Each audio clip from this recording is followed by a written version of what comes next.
오늘 같이 읽은 본문 말씀 가지고 예수님이 우리에게 던지시는 질문, 이런 제목으로 같이 말씀 나누겠습니다. 사람은 질문을 하지요. 또 많은 질문을 받기도 합니다. 특히 어렸을 때 질문이 많습니다. 주위에 온통 모르는 것들이 많지 않습니까? 아이들에게 세상은 모두 처음이고 궁금한 것이 많기 때문에 자연히 질문이 많을 수밖에 없습니다. 그래서 부모나 주위 사람들이 아이들의 질문을 잘 받아주고 친절하게 설명을 해주면 그 아이는 아주 똑똑하고 훌륭한 아이로 자랄 수 있습니다. 그러나 질문하는 것을 귀찮게 여기면서 자꾸 윽박지르고 질문을 못하게 하면 그 아이는 가지고 있는 잠재력이나 지능을 다 발휘할 수 없는 그런 사람이 된다고 합니다. 여러분, 아이들이 질문하면 최선을 다해서 답을 해주시기를 바랍니다. 어른들도 질문을 합니다. 어른이라고 해서 세상 모든 것을 다 아는 것은 아니니까요. 길을 물을 수도 있고, 연세 드신 분들은 은행에서 어떻게 일을 봐야 하는지 물어볼 수도 있고, 또 요즘에는 스마트폰을 어떻게 사용하는지 물어볼 수도 있습니다. 저는 컴퓨터 사용할 때 가끔씩 문제를 만나면 도저히 풀 수 없을 때가 많아요. 그러면 민욱이나 시경에게 물을 때가 있습니다. 여러분들도 누군가가 물어보면 답을 잘 해주시기를 바라요.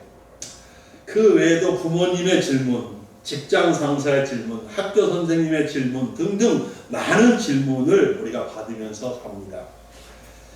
그 모든 질문에 답을 잘 할 수 있으면 얼마나 좋겠습니까? 그래야 칭찬받을 수 있고, 직장에서는 승진도 할 수 있고, 또 학생들은 공부 잘한다고 그렇게 말을 들을 수도 있고, 또 이웃 사람들을 친절하게 대하면 인정도 받을 수 있습니다. 그런데 오늘 본문 말씀을 보면서 우리는 무엇보다도 하나님께서 하시는 질문, 예수님께서 우리에게 던지시는 질문에 답을 잘 해야 된다고 생각합니다. 복음서의 예수님의 질문은 보통 어떤 겁니까? 믿느냐? 하는 질문이죠. 믿느냐? 그렇게 주님은 늘 물어보십니다. 본문에서도 예수님께서 질문을 하십니다. 본문의 이야기를 잠깐 살펴봅니다. 예수님께서 길을 가고 계셨죠. 그때 맹인 두 사람, 그러니까 앞을 볼 수 없는 두 사람이 예수님을 따라왔습니다. 그들은 예수님에게 소리를 질러서 큰 소리로 말했습니다. 우리를 불쌍히 여기소서! 우리를 불쌍히 여기소서! 그랬어요. 이 두 맹인은 집에까지 예수님을 따라 들어갔습니다. 그때 예수님께서 이들에게 질문을 하신 것입니다. 내가 능히 이 일을 할 줄을 믿느냐? 그랬습니다. 예수님의 이 질문은 이 두 맹인들이 참된 믿음을, 진짜 믿음을 가지고 있는지 그 여부를 알기 위해서 물으신 것이죠. 언뜻 보면 한 가지 질문 같습니다만 사실은 이 예수님의 질문 속에 세 가지 질문이 포함되어 있다고 저는 생각을 합니다. 첫째 질문은 뭐냐면 내가 할 줄을 믿느냐? 내가 할 줄을 믿느냐? 두 맹인은 예수님에게 우리를 불쌍히 여기소서라고 기도했습니다. 그렇죠? 근데 예수님은 바로 응답하지 않으셨습니다. 그리고 짐짓 모른 척 그냥 집으로 들어가셨습니다. 그런데 맹인들은 그냥 포기하고 뒤돌아서 돌아가지 않고 예수님이 들어가신 그 집에까지 따라 들어왔습니다. 그러자 예수님께서 맹인들에게 물으셨습니다. 내가 할 줄을 믿느냐? 이렇게. 예수님께서 이 질문을 하신 의도는 맹인들이 예수님의 긍휼과 자비를 믿는지 알고 싶으셨던 것입니다. 예수님께서 정말 자신들을 불쌍히 여기는 마음으로 기꺼이 고쳐주실 수 있는 분인지, 그런 사랑과 자비와 긍휼이 있는 분인지 그들이 믿는 여부를 물어보신 것입니다. 마태복음 8장 1절로 4절에 보면 한 나병 환자가 예수님에게 나와 기도하고 고침받은 이야기가 기록되어 있습니다. 여기서는 이 나병 환자가 예수님께 이렇게 기도했습니다. 주여, 원하시면 저를 깨끗게 하실 수 있나이다. 이 나병 환자는 예수님께서 기꺼이 자기를 고쳐주시기를 원하시는지를 묻고 있습니다. 그때 예수님께서 어떻게 반응하셨습니까? 마태복음 8장 3절입니다. 예수께서 손을 내밀어 그에게 손을 내시며 이르시되 내가 원하노니 깨끗함을 받으라 하시니 즉시 그의 나병이 깨끗하여진지라. 아멘. 여러분, 예수님은 조금도 주저하지 않으시고 나병 환자의 몸에 친히 손을 대셨습니다. 그리고 말씀하시기를 내가 원하노니, 기꺼이 내가 원하노니 깨끗함을 받으라 하시고 고쳐주셨습니다. 여러분, 예수님은 이런 분이십니다. 예수님은 사랑과 자비 그리고 긍휼이 풍성하신 분입니다. 예수님의 긍휼과 자비하심은 무조건적이고 무한정입니다. 우리는 이 예수님의 긍휼과 자비에 대한 믿음을 확고하게 가져야 한다는 사실입니다. 왜냐하면 바로 이 점이 예수님이 다른 이방의 신들과 완전히 다른 점이거든요. 이방의 신들은 조건적으로 은혜를 줍니다. 이방의 신들은 신실하지 않습니다. 그들은 쉽게 말을 바꾸고 전혀 자비로움이 없습니다. 그들은 인간들에게 쉽게 그리고 자주 화풀이를 하는 것으로 되어 있습니다. 여러분, 그러나 예수님의 사랑과 자비는 무조건적이고 그리고 영원합니다. 무한합니다. 사람을 차별하지 않으십니다. 어느 누구에게나 한량 없으신 사랑과 자비를 나타내십니다. 그런데 이것을 믿지 못하는 사람들이 얼마나 많은지 알지 못합니다. 예수님은 그 사랑과 긍휼을 믿지 못하는 사람에게는 아무것도 주실 수가 없습니다. 사랑하는 여러분, 여러분의 과거가 어떻든지, 지금 어떤 삶을 살고 있든지, 빈부귀천과 상관없이 젊든지 나이 많든지, 여러분이 남자이든지 여자이든지 예수님의 넘치는 사랑과 자비는 누구에게나 동일하고 영원합니다. 아멘. 성경에 예수님에게 나와서 은혜와 자비를 구한 사람 가운데 예수님으로부터 거절을 당한 사람은 단 한 사람도 없습니다. 심지어 평생을 악하게 살고 죄를 범하면서 살다가 예수님과 함께 십자가에 매달렸던 두 강도 중에 한 사람이 예수님의 긍휼과 자비를 구했을 때 그 역시 그 인생의 마지막 순간에 구원을 받을 수 있었습니다. 바로 이것입니다. 우리는 예수님의 사랑과 자비를 믿을 수 있어야 되겠습니다. 우리가 믿음을 가졌다고 할 때 그것의 의미는 예수님의 사랑과 자비를 믿는 것입니다. 이것은 아주 우리의 신앙에서 중요한 점인 것입니다. 그래서 예수님께서 두 맹인에게 내가 기꺼이 너희를 불쌍히 여기고 고쳐줄 것이라고 믿느냐? 그렇게 물어보신 거예요. 우리는 예수님의 무조건적이고 무한한 사랑을 믿고 바라볼 수 있기를 바랍니다. 예수님 앞에 나와 회개하는 사람은 그 누구라도 용서해 주시고 사랑과 자비를 베푸시는 우리 주 예수님을 믿고 바라보실 수 있는 여러분들이 되시기 바랍니다. 그래서 우리가 아무리 큰 실패를 했다 하더라도, 아무리 큰 죄를 저질렀다 하더라도 예수님 앞에 나와서 용서받고 은혜를 받을 수 있다. 우리의 삶을 회복시킬 수 있는 것입니다. 둘째 예수님의 질문은 이런 질문입니다. 내가 능히 할 줄을 믿느냐? 첫째 질문은 내가 할 줄로 믿느냐? 였고요. 두 번째 질문은 내가 능히 할 줄을 믿느냐라고 질문하신 것입니다. 우리가 예수님에 대한 믿음을 가졌다고 할 때 또 하나의 중요한 것은 예수님의 능력에 대한 믿음입니다. 그래서 이 질문은 예수님의 능력을 믿는지를 질문하신 것입니다. 예수님은 우리가 예수님의 능력을 의심하면 기뻐하시지 않습니다. 여러분 예수님의 능력을 믿으십니까? 마가복음 9장에 이런 이야기가 있습니다.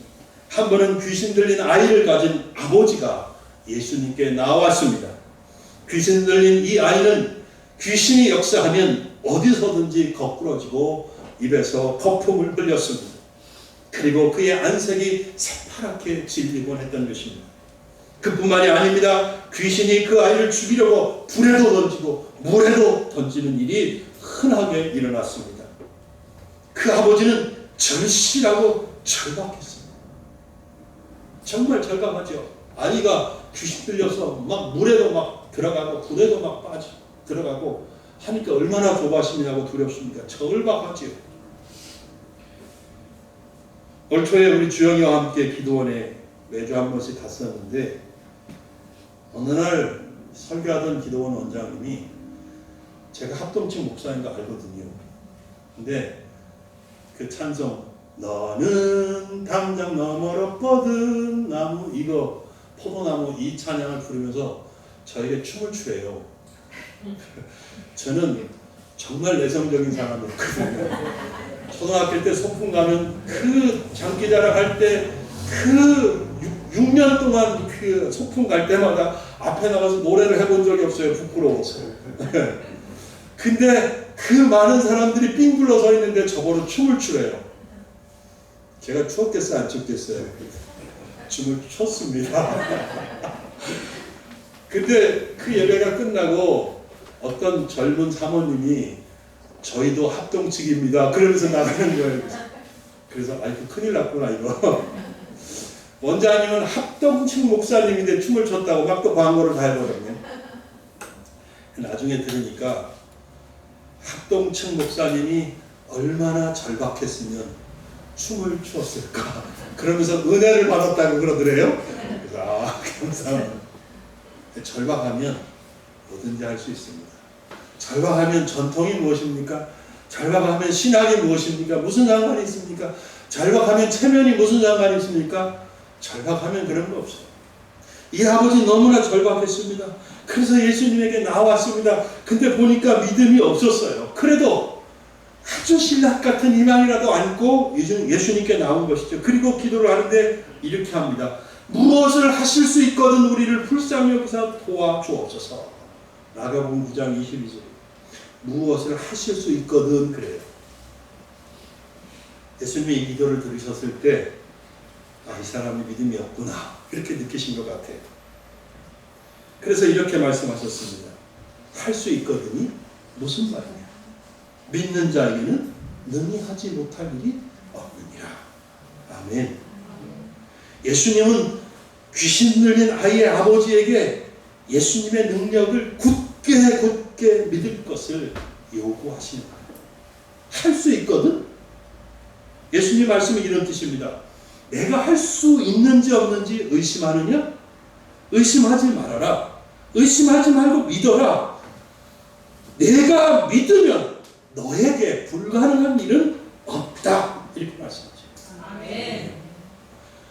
지난번에 말씀드린 영어 성경 중에서 원어적인 의미가 가장 확실하다고 하는 ESV 영어 성경을 찾아서 제가 지적을 해본다면 이렇습니다. 할 수 있다면이라고 믿는 자를 위해서는 모든 것이 가능하다. 믿으십니까? 아멘.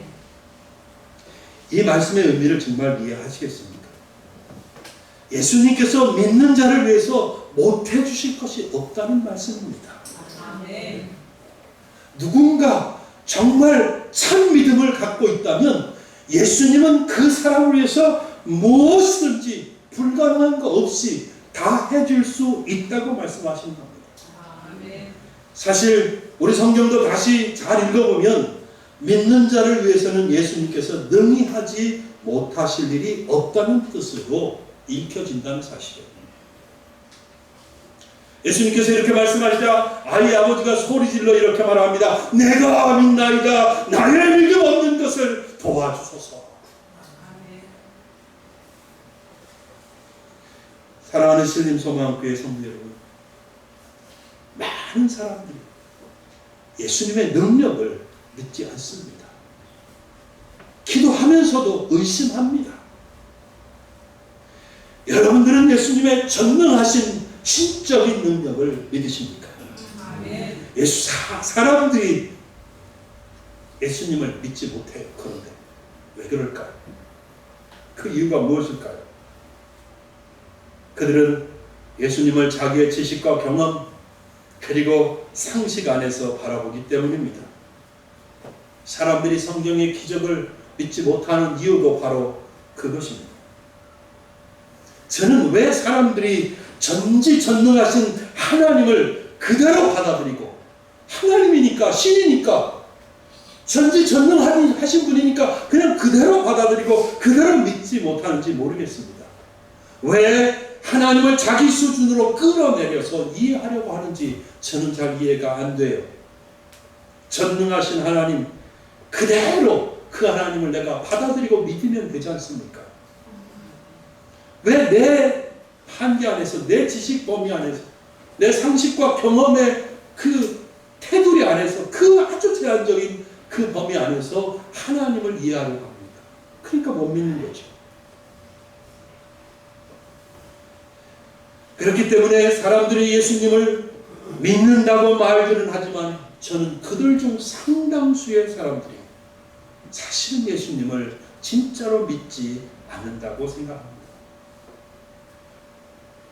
저는 우리 사랑하는 신림소망교회 성도님 여러분들이 예수님의 능력을 온전히 믿으시는 성도님들이 되시기를 주의 이름으로 축복합니다. 아멘. 세 번째 예수님의 질문은 이것입니다. 이 일 할 줄을 믿느냐? 내가 이 일을 능히 이 일을 할 줄을 믿느냐? 이 일이란 무엇입니까? 두 맹인의 눈을 고쳐서 볼 수 있게 해주는 것이죠. 이 질문은 예수님께서 이 두 사람의 문제를 해결해 줄 것을 믿는지를 질문하신 것인데요. 잘 아시겠습니다만 예수님 당시의 맹인은 단순히 앞을 보지 못한다는 불편함만 있는 것이 아니었습니다. 유대인들 사회는 장애인들에 대한 신체적인 장애인들에 대한 편견이 있었습니다. 유대인들은 하나님께서 몸도 주관하신다고 믿고 있었기 때문에 장애를 가진 사람들을 보면 하나님의 심판을 받은 자다. 그래서 부정한 자로 이해하는 경우가 많았습니다. 요한복음 9장에도 그런 예가 나오죠. 그런데 구약성경 이사야서 35장에 보면 메시아가 오시면 벌어질 일들에 대해서 예언되어 있습니다. 제가 잠깐 읽어보면 맹인의 눈이 밝을 것이며 할렐루야. 맹인의 눈이 밝을 것이며 못 듣는 사람의 귀가 열릴 것이며 그때에 저른 자는 사슴같이 뛸 것이며 말 못하는 자의 혀는 노래하리니 이는 광야에서 물이 솟겠고 사막에서 시내가 흐를 것입니다. 그렇게 예언하고 있습니다. 자, 예수님께서 안식일에 어느 한 안식일에 당신이 자라나신 나사렛에 있는 회당에 들어가셔서 말씀 두루마기를 갖다 달라 요청해서 바로 읽으신 말씀이 바로 이 이사야서 61장의 말씀입니다. 누가복음 4장 18절 19절에 기록되어 있습니다. 주의 성령이 내게 임하셨으니 이는 가난한 자에게 복음을 전하게 하시려고 내게 기름을 부으시고 나를 보내사 포로된 자에게 자유를, 눈먼 자에게 다시 보게 함을 전파하며 눌린 자를 자유롭게 하고 주의 은혜의 해를 전파하게 하려 하심이라. 아멘. 예수님께서 이 말씀을 읽으시고 책을 덮으셨습니다. 해당에 있는 모든 사람들이 예수님을 주목하고 있습니다. 이 순간 조용해졌습니다. 이때 이 순간 예수님께서 엄청나게 중요한 말씀을 하셨습니다. 이 글이 오늘 너희 귀에 응하였느니라.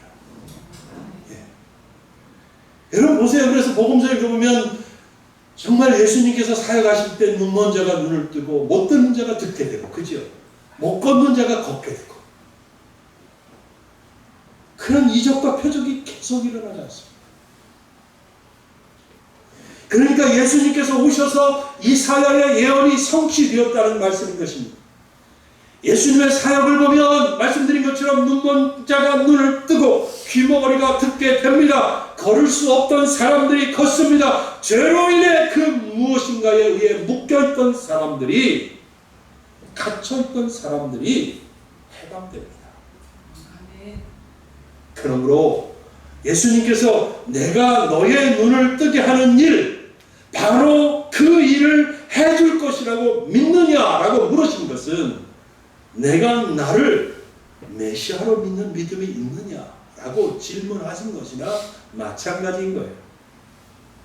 사실 이 두 맹인은 처음에 예수님을 뭐라고 불렀습니까? 우리를 불쌍히 여기서 하기 전에 뭐라고 불렀습니까? 본문 보세요. 다윗의 자손이여 라고 불렀습니다. 예수님 당시의 종교 지도자들은 예수님을 결코 다윗의 자손이라고 부르지 않았습니다. 그러나 일반 민중들 가운데는 예수님을 다윗의 자손이라고 부르며 그가 하나님께서 약속하신 오실 메시아라는 사실을 믿었던 사람들이 있었습니다. 이 두 맹인도 예수님을 다윗의 자손이라고 불렀기 때문에 예수님은 그들이 예수님을 정말로 메시아로 믿는지 다시 한번 확인하시는 질문이라고 생각합니다. 여러분, 예수님은 하나님의 메시아입니다. 헬라어로 예수님은 하나님의 그리스도입니다. 똑같은 말입니다. 그래서 예수님은 하나님께서 택하신 백성들의 죄를 짊어지셨습니다. 그리고 그들의 연약함과 질고도 함께 짊어지신 것입니다, 여러분. 그래서 예수님의 복음이 전파되는 곳에 모든 죄와 그 죄로 인한 속박에서 해방되는 은혜가 임하는 것입니다.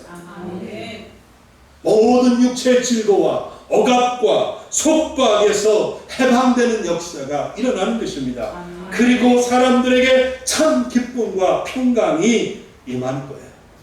아멘. 이 은혜가 오늘 여러분들에게 있기를 주의 이름으로 축복합니다. 이제 제가 말씀을 맺겠습니다. 여러분은 예수님께서 내가 능히 이 일을 할 줄을 믿느냐라고 하는 질문에 어떻게 답을 하시겠습니까?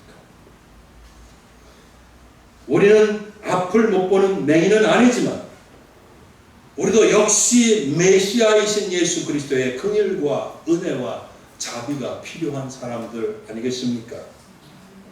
사랑하는 여러분, 예수님의 사랑과 자비를 의심하지 마시기 바랍니다.